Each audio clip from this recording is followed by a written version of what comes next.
Soomaaliya waxa ay mar kale ku jirtaa jahawareer siyaasadeed. Hogaamiyaasha mucaaradka ee la baxay magaca Midowga Musharaxiinta waxa ay sheegeen inaysan aqoonsanayn awoodda Madaxweyne Maxamed Cabdilaahi Farmaajo kadib markii uu waqtigiisii dhammaaday 8 February, iyadoo aan wax heshiis siyaasadeed ah laga gaarin dariiqii loo mari lahaa doorashooyinka dalka.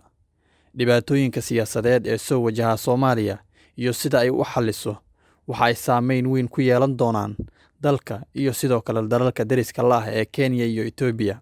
Kenya iyo Ethiopia waxa ay si aad ah ugu lug lahaayeen siyaasadda Soomaaliya tan iyo xurriyaddii dalka ee 1960kii. Muddo 10 sano ah waxa ay raadinayeen siyaasad midaysan oo ay ku wajahaan Soomaaliya si looga hortago Soomaaliya oo mid ah. Kalsooni la'aanta Pan-Soomalism ama Soomaalinimo waxaa loola jeedaa aragtida Soomaaliya ee ah in la dhiso Soomaali weyn midaysan oo ka kooban 5 gobol. Gobollada Koonfur iyo Waqooyi oo ay kala gumaysteen Ingiriiska iyo Talyaaniga, French Somaliland oo hadda loo yaqaan Djibouti, gobolka Ogaadeniya ama Kiliga Shanaad oo hadda Addis Ababa laga maamulo, iyo NFD oo iyadana Nairobi hoos tagta.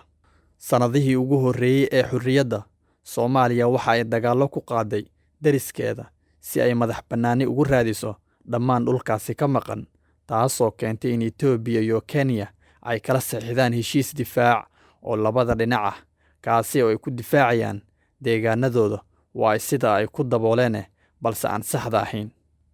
Si kastaba ha noqotee, faragelintii militari ee Kenya ee Soomaaliya sanadkii 2011 waxa ay kor u qaaday Addis Ababa iyo isbahaysigii ay la lahayd Nairobi, kaasi oo ka dhan ahaa Muqdisho. Go'aanka labada dal ee deriska ah ee lagu taageerayo dhinacyada isku haya doorashada madaxtinimada ismaamul goboleedka Soomaaliyeed ee Jubbaland ee sanadkii 2019 ayaa sii kordhisay xiisadaha. Maanta iyadoo Soomaaliya ay ka shaqaynayso qabashada doorashooyin cusub iyo soo afjaridda qalaasaha siyaasadeed, Ethiopia iyo Kenya waxa ay sidoo kale raadinayaan qaabab ay u ballaariyaan saameynta ay ku leeyihiin hoggaanka siyaasadeed ee qaranka Soomaaliyeed. Si loo fahmo muhiimadda loolanka hoggaamineed ee ay Soomaaliya la leedahay Kenya iyo Ethiopia, waxaa lagama maarmaan ah in la baaro taariikhda dheer ee gobolka iyo iska horimaadyada u dhexeeya dowladaha ku wada nool. Haddaba, waa meesha ay sheekadeennu ka bilaaban doonto, innagoo dib u raaci doona taariikhda ay Soomaaliya la leedahay Kenya iyo Ethiopia. Halkaan ha inoo joogto qaybta koowaad.